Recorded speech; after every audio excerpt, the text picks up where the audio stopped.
আপনাকে যদি বলা হয় যে আপনি আপনাকে রাজাকার হিসেবে ঘোষণা দিবেন বা রাজাকার হিসেবে মেনে নেবেন, আপনি কি করবেন আমি জানি না, কিন্তু আমাকে যদি এই কথাটি বলা হয় তাহলে যে কোনো স্বার্থের বিনিময়ে আমি এই জিনিসটা করবো না। যে কোনো পৃথিবীর যে কোনো স্বার্থের বিনিময়ে 100 কোটি 1000 কোটি টাকাও যদি দেন, আমার মুখ দিয়ে আমি তখনই বলবো না যে আমি রাজাকার। প্রধানমন্ত্রী কি বলেছিল? প্রধানমন্ত্রী কি কখনো বলেছিল যে যারা আন্দোলন করে তারা রাজাকার বা রাজাকারের বাচ্চা বা তারা রাজাকারের নাতিপুতি? এই কথা কি প্রধানমন্ত্রী বলেছিল? মুক্তিযোদ্ধাদের নাতিপুতিরাও পাবে না, তাহলে কি রাজাকারের নাতিপুতিরা পাবে? সেটা আমার প্রশ্ন, দেশবাসীর কাছে প্রশ্ন। অপরাধটা কি? নিজের জীবন বাজি রেখে, নিজের পরিবার সংসার সব কিছু ফেলে দিয়ে যারা মুক্তিযুদ্ধে অংশগ্রহণ করেছিল, দিন রাত খেয়ে না খেয়ে, কাদা মাটি ভেঙে, রোদ বৃষ্টি ঝড় সব মোকাবেলা করে যুদ্ধ করে এই দেশে বিজয় এনে দিয়েছিল। আর বিজয় এনে দিয়েছিল বলেই না আজকে সবাই উচ্চ পদে আসেন, আজকে গলাবারে কথা বলতে পারছে।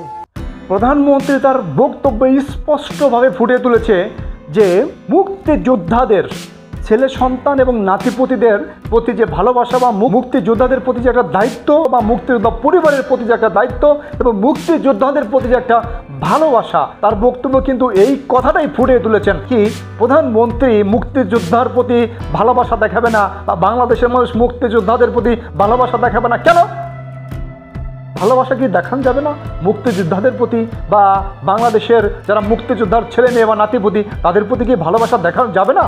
আরেকটা কথা, যে কোটা বিরোধী বা কোটা সংস্কারের দাবিতে যে সমস্ত ছাত্রছাত্রীরা রাস্তায় নেমেছে বা আন্দোলন করতেছে এবং বাংলাদেশ সরকার সে সমস্ত আন্দোলনরত ছাত্রছাত্রীদের প্রশাসনের মাধ্যমে প্রোটেকশন দিয়ে যাচ্ছে, সরকারের তরফ থেকে আন্দোলনরত শিক্ষার্থীদের ঘরে ফিরে যাওয়ার আহ্বান জানাচ্ছে, কিন্তু শিক্ষার্থীরা তাদের দাবি আদায় না হওয়া পর্যন্ত রাস্তা ছাড়বে না বা দাবি আদায় না হওয়া পর্যন্ত তারা ঘরে ফিরে যাবে না।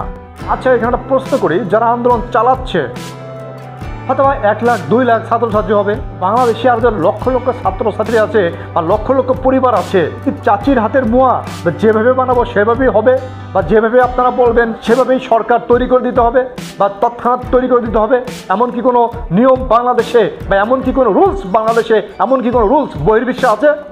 আপনাদের দাবি আপনারা পেশ করতেই পারেন, সেখানে গ্রহণযোগ্যতা আছে কি আছে না সরকার পরে বিবেচনা করবে, কিন্তু আপনারা এভাবে কতদিন আর রাস্তায় বসে বসে সাধারণ জনগণকে হয়রানি করবেন? সাধারণ জনগণকে চরম একটা ভোগান্তিতে ফেলে আপনারা রাস্তায় বসে লুডো খেলবেন, হাডুডু খেলবেন, ছিবুড়ি খেলবেন, বল খেলবেন? এটা বাংলাদেশের মানুষ, বাংলাদেশের প্রশাসন চেয়ে চেয়ে দেখবে।